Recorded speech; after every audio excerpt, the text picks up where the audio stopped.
Hello and welcome. I'm Dr. Adam Dorsey, a psychologist in Silicon Valley and the host of Super Psyched, a podcast dedicated to supercharging your life. Each episode contains fun, high-quality interviews with experts looking at psychology from all angles.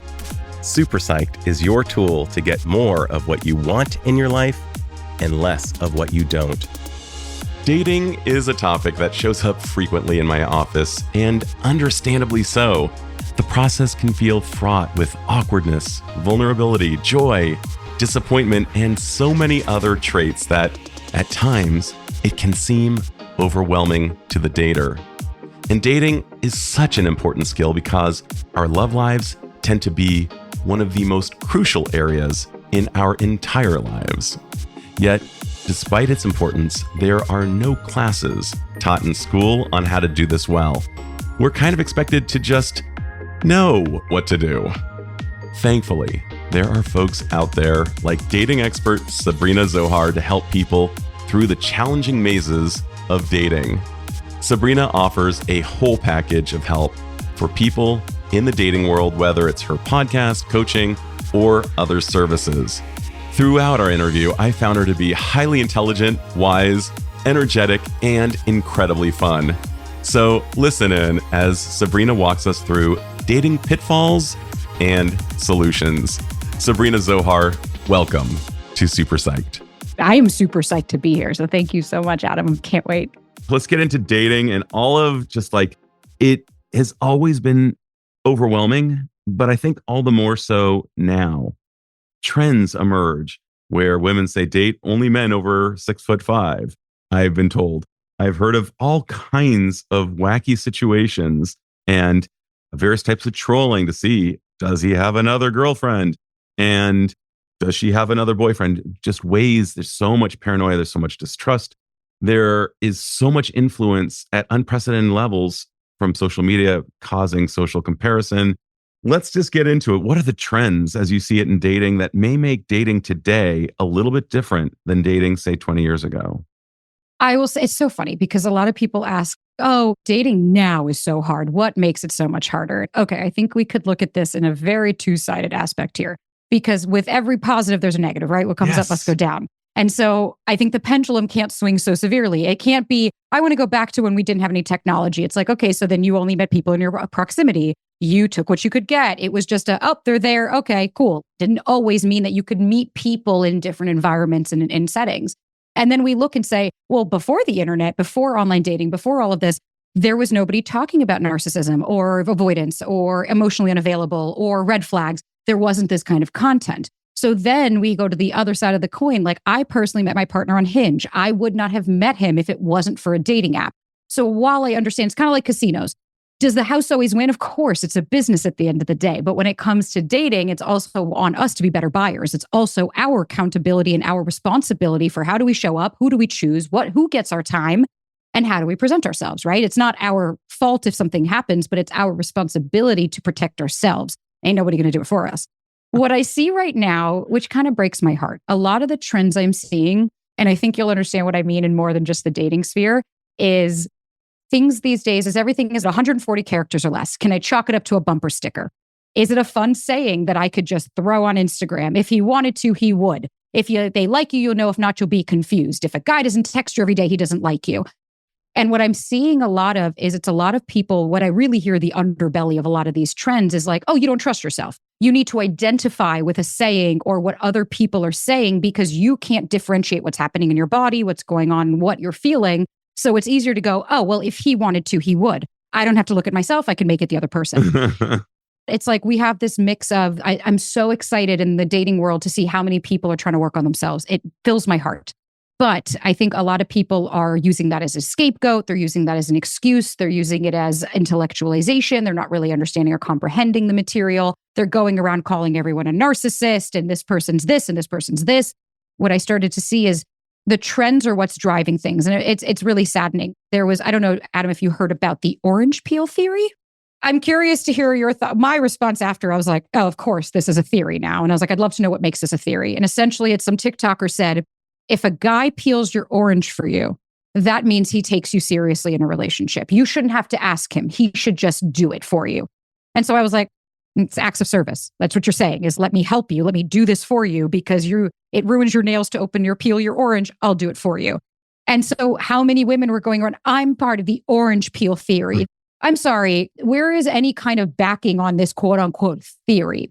And I think people are so confused that nobody really knows which way is up and down. So it's let me just identify with what other people are saying instead of having my own thought process and seeing how I feel out in the world. So let's put 10 smart people from a think tank around a table and discuss this orange peel theory. You'll get 10 intelligent answers. And reducing it to that is saying, I only date men in black trench coats because only men in black trench coats are ready for bad weather. Yeah, they might also have a gun under it. Yeah, they might also have nothing on under it. This is not a criterion.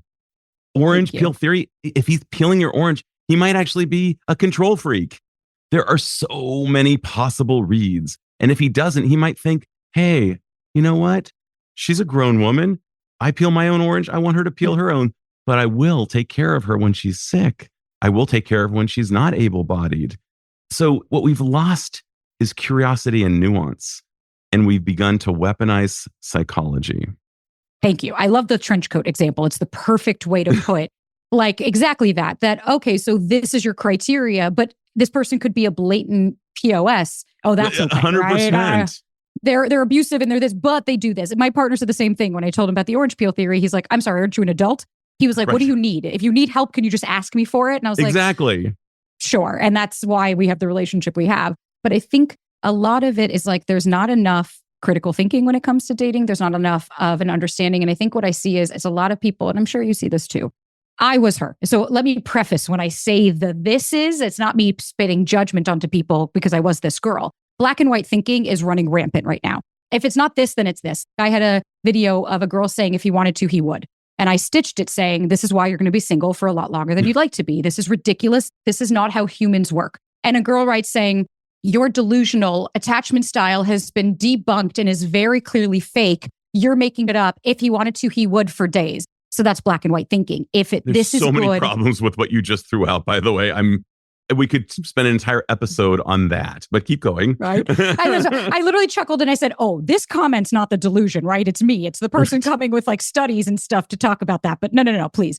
And what I think is it's like people are, and I get it, they're hurting so bad. So it's easier instead of saying, because I get a lot of people that attack me because the first thing I say is stop blaming everybody else and take accountability.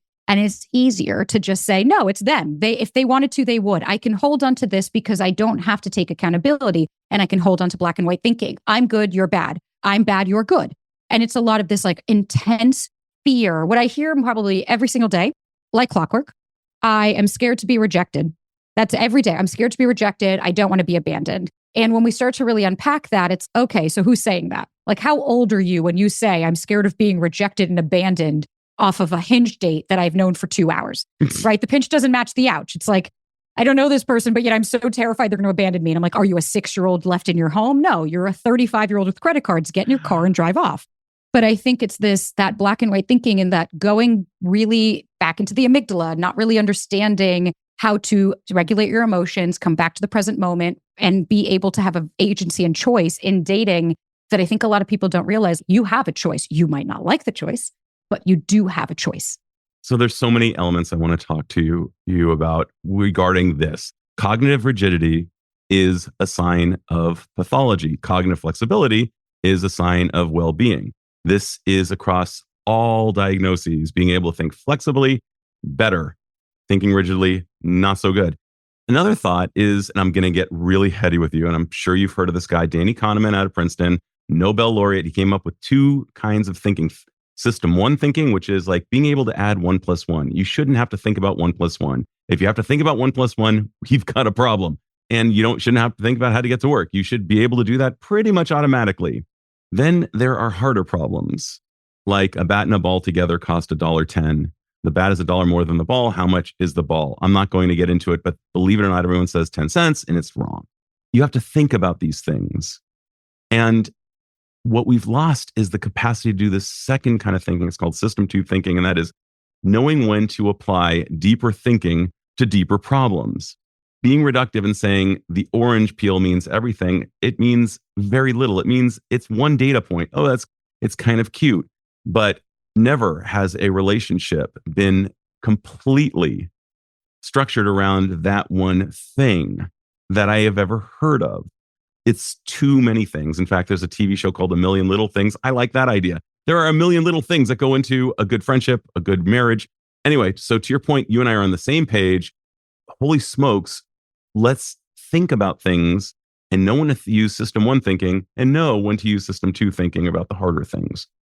Especially when it comes to dating. It's like, okay, when you're triggered, I understand how deeply painful it can feel. And I get that. I was that girl for years that was just, woe is me. And I'm in so much pain and bleeding on the streets. Like nobody understands me. And you're all just, I'm so misunderstood and everybody keeps hurting me.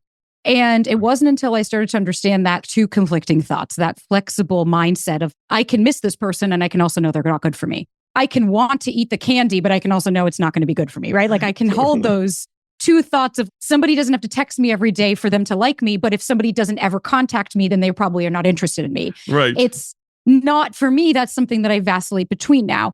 But for so long, I came from that school of mind of like, it's not me, it's everybody else, it's everybody else.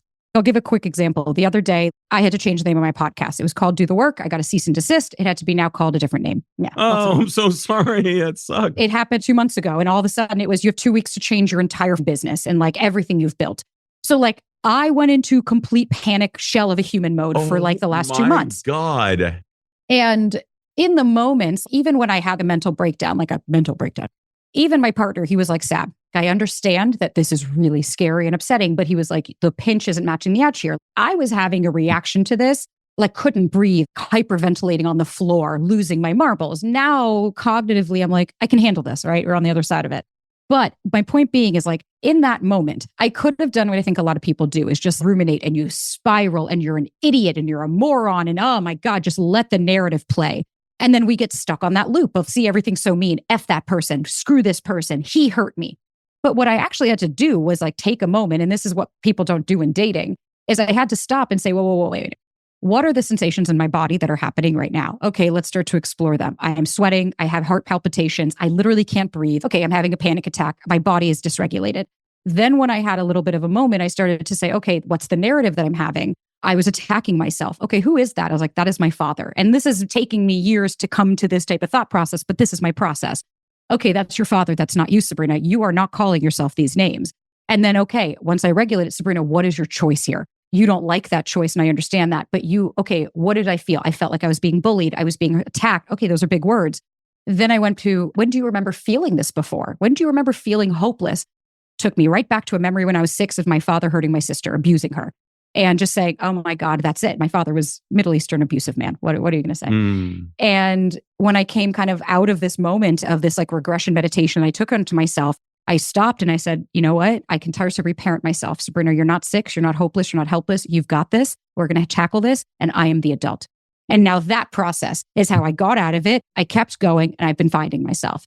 That process to me is the aspect that people are not implementing in dating. This person you had a 2-hour date with, maybe 3 dates with, one, we're talking nothing. All of a sudden, you're on the floor crying, hyperventilating, saying that you're not worth it and you're not worthy and you don't deserve this and you knew that they were going to leave you and you're abandoned and nobody wants me. But that is not a reality. And I think if we continue to live in that, you're looking for a parent, you're not looking for a partner. We are constantly projecting and we're constantly living under this illusion that if they love me, they will take care of me to my liking. And that all exists between my ears. My wife, who loves me, is a psychologist as well. She is not a psychic still. She cannot read my mind. And if I'm going to get something from her, I actually need to ask for it. The term you probably heard too many times, the locus of control, control resides within me. It's not out there, it's in here. And the idea of what you were just describing, that ability to kind of be with this process, you have that psychological safety with your husband. So he was able to say the pinch does not match the ouch. And you went into an internal state to say, let's get curious and not furious. Let's actually use the better part of my brain, my prefrontal cortex, and have it address all the way down there in my limbic system, that little amygdala that's totally firing like crazy, remembering all the times that we're not about now. Over the weekend, same thing happened to me. I'm 56 years old. happily married 22 years. Amazing, incredibly secure. My wife and my son went traveling to Yosemite. And around day 3, because it was a 4-day trip, I started getting a little jealous, envious and jealous. I was like, God, they're both having such a good time. I kind of wish I was there. And it was a high school part of me. I got curious about like, what's going on? Dude, you're stoked for them to be having this mother and son experience. This is going to be really deep and at such an epic place. And suddenly I realized, oh my gosh, this was like my 15-year-old part that was looking for friends and feeling lonely. And we all have these parts within us. And that part, if I let it take a coup d'etat of my brain, and my wife came home, I'm like, I'm pissed at you. You guys shouldn't have gone without me. How great would that be of a welcome? And how true would that have actually been about my experience? My experience actually was, I was legitimately stoked for them. And I still had a nagging little 15-year-old pulling at my shirt. And I love that because that's us being able to hold space for being a human. And that's, I think, another thing that drives me insane about these like trends and stuff that we see is there's a lot of people talking about just feel this, count to 5 and get out of bed. And you're like, okay, but no one's really talking about what's causing me to not want to get out of bed. We're not getting to root causes of issues. We're just getting to stop dating this person that treats you like this. Okay, but maybe can we also look at, well, does this feel familiar to you? Is your nervous system is it addressing that that's like how your father was? And like the spark. That's another thing that is all day, everybody, I'm not feeling the spark. And like Britt Frank and I were talking about, and she's like, I'm sorry, baby, the spark is just your phalanges trying to run away. She's like, your body is getting neurotransmitters that are telling it to run, but yet we're confusing. And people are, I think what I see so often is we're chasing a feeling. We're chasing a feeling. And it's like a feeling is fleeting in both sides of the coin, in the good sense of you went through that experience, you passed it, you went through it. And then also, if you're so excited about somebody, like I love my partner, I love him so much, but I don't love him all the time. Like there are times where I'm like, I need my space, please get out of my face. And then there are times where I'm like, leave me, come back, because you're a human. And I think what we're seeing, especially in the landscape of relationships, and I really deal with a lot of people because a lot of the people that come to me are high anxiety, the former me's, the little anxiety running around in our brains, and that part that's trying to protect us from all of these big, bad, scary things. But I think if we stopped and just got curious, if we stopped, and I think stopped being so scared of feeling isn't scary. I know that we were taught for so long. I grew up in a household that if you had feelings and emotions, you got punished. You were not allowed to show how you felt. You got hit, you got dismissed, you got left. I'm going to punish by indifference. My father was a narcissist, so it was quite tactile. And that meant that as an adult, I struggled to express my needs. I struggled to open up. But that also meant that I couldn't expect that my partner was going to be the person to fix all of that. There is a double-edged sort of, I know I need to be coming back to myself and to my body, and I can express myself to my partner, but I also need to know that my partner is a human and they can't validate and satisfy every need that I have. It's not human. Exactly. And we all live with this fantasy, this Disney-like fantasy. We marry, everything gets better, we live happily ever after. No, we don't. We fight. Sometimes we're ambivalent about our partner, but still madly in love with them, just needing a minute. And the idea of getting curious about a thing, getting curious in therapy, for example, or in a coaching, in a quiet environment where you can actually have permission to feel and see what the feels are telling you. It's data. It's data. If we let it be data, and we generally need to really, really see all of its angles from all of the little parts within us, kind of this internal family systems framework, if you're familiar, I'm guessing you are. Yeah. And that's how I kind of came to my realization over the weekend, like, dude, it's your 14, 15-year-old part that's feeling envious of them. You are actually cool with this. But when we jump to these conclusions, when we live under these illusions, that's troubling. Another thing, to your point about the why don't I want to get out of bed after 5 seconds? I'm of two schools of thought. The first one is, yeah, let's bring on the therapy. I've benefited from it personally. I've seen thousands of people benefit from it in my office, or at least hundreds. The other approach that I love so much is do the aversive thing and get insight after doing that. Do that thing, do the target behavior, and somehow you come to notice, if you're aware or open or curious enough, oh, you know what? I just did the hard thing. And holy crap, that was the 14, 15-year-old part of me. It wasn't me. It's not going to do a coup d'etat. I'm just going to say, okay, I see you. I feel you. I understand you. Thank you for showing up and letting me know who you are. And thank you also to the bigger part of my brain for saying, I'm in control. And something that I want to point out of what you're saying that's so incredibly important is let's also hold space for anyone listening that's like, oh, the parts of you that are coming out might make no sense, right? Like when you're having this, you're having this with your wife, and then your 14-year-old you, and you're like, what's the correlation? It might not be my father said this, so my partner says this. Oh, sometimes it really is. My partner has said no to me before and I get triggered. And then when I go in, I'm like, you felt dismissed. You felt like a kid again. Or like this weekend, I had a similar thing where I started to cry because of something with like social media. I looked at my partner and I said, I feel an emo right now. And I was like, she's 15. I already knew it. I was like, I could feel what that was like. But here's the thing. You wouldn't, none of us would be able to identify those aspects if we don't try to find and get curious about those aspects. 100%. All I hear anytime I ask one of my clients, like, okay, so we start to understand, oh, do you feel like that age? Oh, yeah, you're right. I kind of feel like I'm 6 again. Okay, we're getting somewhere. And then when I say, well, what do you think they would need to hear from you if they were here right now? Almost like clockwork, I hear, you're fine. Just be okay. Just get over it. You're going to be okay. And I'm like, okay, cool. If someone spoke to you right now like that, if I said that as the practitioner, would you feel supported? No. Okay, so that's how you're saying it to yourself. And so we end up not actually trying to get curious. We're trying to run away because those feelings are scary. I don't like it. And when dating, that's going to be the first trigger, is that romantic connection. It's going to trigger you like your parents closer than anything else because it's very raw. It's very vulnerable. It's who you are, right? You're choosing, yada, yada. But I think what's also really important to keep in mind here as we're going along with this is that as humans, we don't grow when we're comfortable. We grow through discomfort. That's correct. I don't grow by sitting on the couch watching TV. I grow when I go to the gym, I lift a weight and my muscle breaks. And what I see is I think people are so scared. No one really understands, I think, because we've seen so much nonsense in relationships growing up, at least I did, that the slightest, one little thing, one person just saying, no, I don't want to do that. That's it. Send somebody off. And what I see is it's like where my partner will always say this. Somebody wrote in saying, I don't want to do dating apps. I don't like them. They make me uncomfortable. What else can I do? And he literally wrote back, he responded saying that. And she said, what do you mean? He goes, no, do what makes you uncomfortable. Stop trying to look for only what makes you comfortable, because you're not going to grow. You're not going to evolve. You're just going to do the same stuff. So do something uncomfortable. Do the dating app. Go to the singles event. Go to your workout class. Go to a cooking class. Put yourself out there so that after, like you said earlier, I stop and go, whoa, I could do it. I didn't die. I'm here. Confidence doesn't get built before the action. Confidence gets built after you do the action and realize that you could do it. 100%. And then you also have within your memory a highlight reel of you doing it and kicking ass. Because if I just say to myself, I'm good enough, I'm smart enough, I can do this. Well, that's BS. I have to have a highlight reel that I can actually draw from.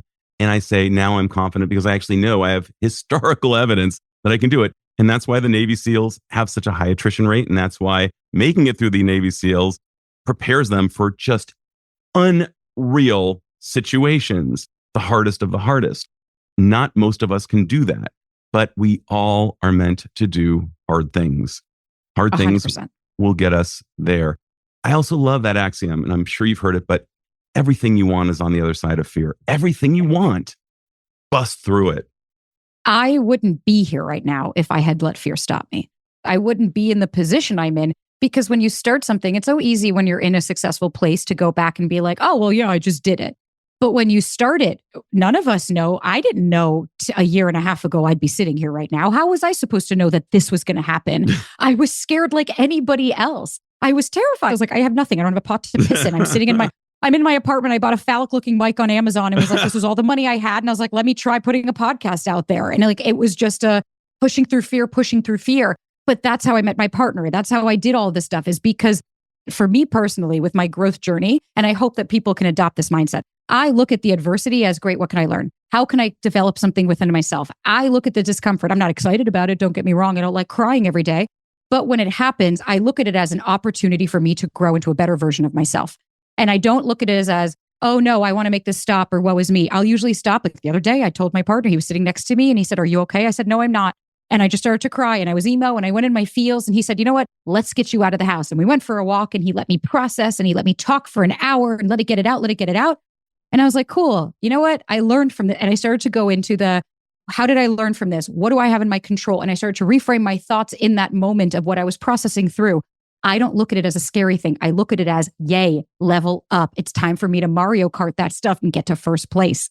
Love that so much. So Winston Churchill said, never squander a good crisis. And I believe fully that when you fail, I just had Amy Edmondson on, the creator of the term psychological safety. The most innovative companies in the world fail a lot. They just don't fail in the wrong way. They don't put it out and say, here it is. And then it's Crystal Pepsi and it dies. And for you and your partner to have this kind of psychological safety, you're growing together. And as you grow together, it's as if you're putting massive amounts of gold into an account, and it's growing with interest, because as you know yourself, as he knows himself, as you know each other, and as the two of you recognize that you can coordinate growth as a system, it grows with interest. That gold is going to be, the two of you will be so solid. So if he wants to go off and do like a 14-day mountain climbing trip in the Alps, you'll be like, all right, I'll miss you and have a great time. Oh yeah, tell me about it all when you get back. Just be careful and come back. I think at the end of the day, when a lot of people ask, because like I was the poster child for anxious attachment. I literally would have panic attacks in the middle of the night and wake up to check my phone to see if somebody texts me. I would use my body to connect with men. I would sleep with whoever just to say, are you going to choose me? If I didn't get a text message, full on panic attack. I understand that. But what ends up happening was like, I was chasing people for them to validate me. And my mama always says, she used to say it, Sabrina, you need to love yourself more than the need to be loved by other people. Because if you finally love yourself more, then you're not going to wait for them to choose you. And she was right. I could not have them love me more. I needed to love me more. And when I finally adopted that, and when I went to this day, I've asked my partner, Ryan, what did you like about me on the first date that made you want to go out with me again? And it's funny because when I talk about, here's what I asked my partner on the first date, I get thousands of trolls. That sounds like a job interview. I would never, blah, blah, blah. When I asked him, what did you like about me? His response was the questions you asked. He was like, you showed up as a woman that I had been looking for. He was like, the depth and the quality of the questions you asked me showed me that you were different than any woman I had met.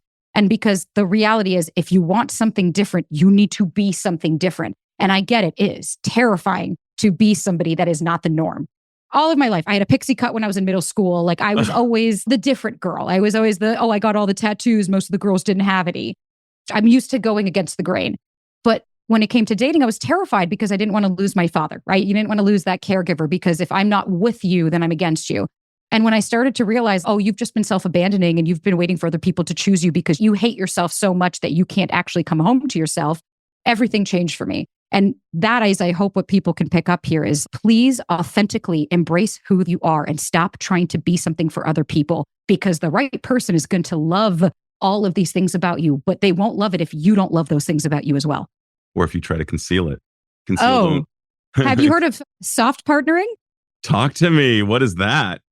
So soft partnering is pretty much what you're kind of starting to describe. It's this way of, so I watch 90 Day Fiancé, that's my trash.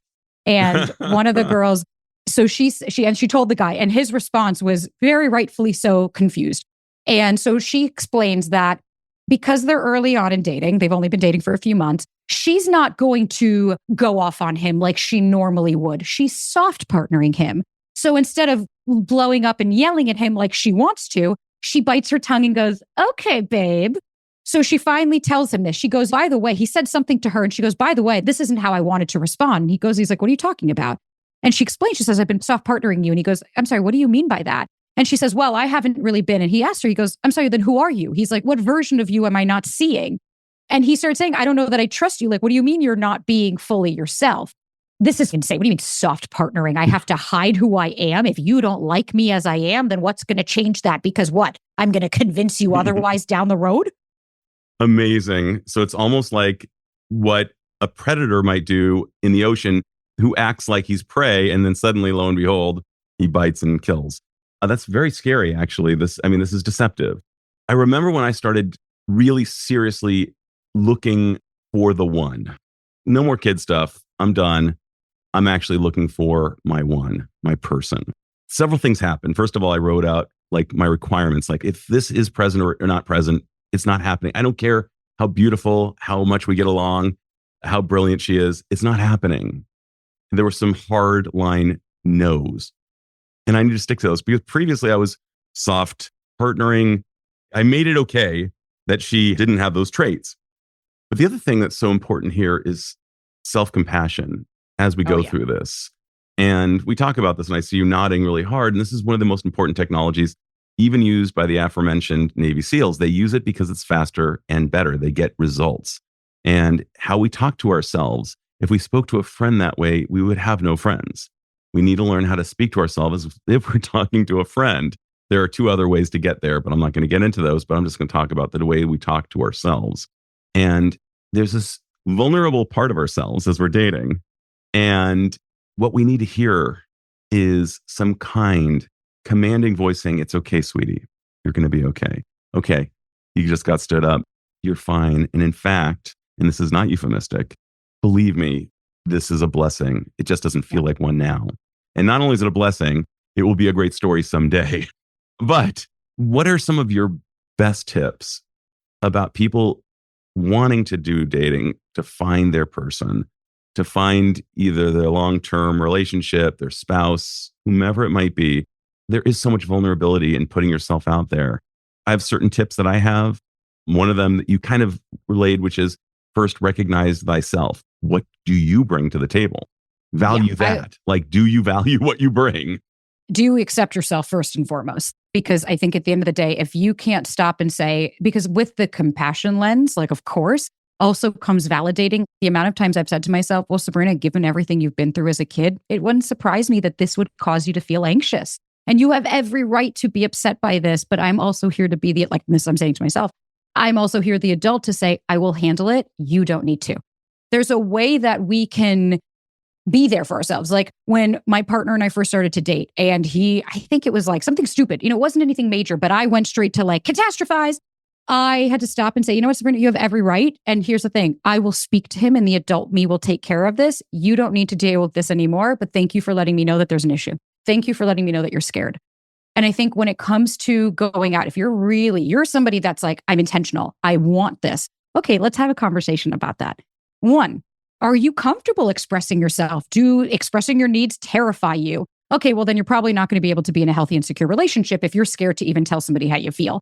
And I understand it can feel really scary. I get that. But we also then have to acknowledge without vulnerability, it's going to be really hard to connect to somebody. Have I acknowledged? I like to look at what did I used to accept in a relationship that I'm no longer willing to? So that becomes my boundaries and non-negotiables. Big one. So I had inconsistency from my father. So my first non-negotiable was the person I go to bed to is the person I wake up to. I don't deal with the hot and cold, the flip-flop. No, thank you. You got to be done with your ex. Certain aspects of, I ask this question on every first date. How did your last relationship end and what did it teach you about yourself? I don't care about your ex, but I want to know, do you take accountability or are you going to call them all crazy? Right? We have to look. And I think if you're somebody that's I'm ready, I want to go out there. Well, then we need to go over a couple of things. You got to become a better buyer. It's also about understanding that not everybody is going to work for you and you're not going to work for everybody. You got to be okay knowing rejection is inevitable. Oh, at almost 9 billion people, you think there's only one? Let's get real. There's going to be ample people that are not going to pick up what you're putting down. And so we have to look, are you taking things personally? Are you able to, so you have self-soothing and techniques that you could utilize so that you can regulate and come back to yourself. Do you have a life outside? My mom always said, they're in addition to your life, not instead of. Just taking stock of what is the version of you that is showing up. Because remember, what we've talked about, the version of you that shows up is the version of you that's going to accept and receive. If you're not confident and you're insecure and you're just waiting for someone to come save you, well, then you're probably going to end up with the narcissist or the avoidant or the love bomber, because you have to show up how you want your partner to, which also means acceptance, self-love, radical self-love. I know I'm a fickle bitch. I know I talk a lot. I know I curse a lot. I know I'm loud. I know that I am anxious. I know all of those things, but I love those parts of myself because those parts I hate also are the parts that made me successful. And so that is, I think when we're entering into the dating world, it's not about arrogance. It's about, I know I'm special. And if you don't see that, that's okay. That's not a reflection on my worth. You're just not for me. And moving along. Some of those features make you a superhero. They are part of your shadow. They are part of the parts that you might not have wanted to actually claim on your tax return. And yet here you are saying, I actually like them. So that is fantastic. One of the things I used to do when I was doing my dating, I was definitely J-dating before I met my wife. I happened to coincidentally meet her as I was in that process, actually. But one of the things I would do is I would show up at Starbucks. It was almost like a mutual interview. I liked holding it. It's almost like, who are you? Let's get the facts. I know that's maybe a little bit anxiety producing. And sometimes she would show up a little bit anxious. And I'd say, hey, would you be anxious if you were shoe shopping? She's like, no, why? And I say, essentially, that's kind of what we're doing right now. We're seeing how we fit. Oh, am I the right size for you? Am I too tight? Am I not hardy enough? Am I too hardy? Let's find out. We're just testing things out, just getting a general sense. I think that's where a lot of people get hung up because they're so focused on, are you choosing me? But a lot of people don't realize, but you also get to choose people as well. You get to 100%. decide if this works for you or not. And like you said, I'm just seeing if you're picking up what I'm putting down. Could we coexist? Could we co-create? Could we do this together? And I remember when I met Ryan, the first thing he said to me when I said, like, what are something that you're no longer willing to accept in a relationship that you used to? And he said, I don't want to fit into your life and I don't want you to fit into mine. I want us to create one together. And I'm really actively seeking a partner I could do that with.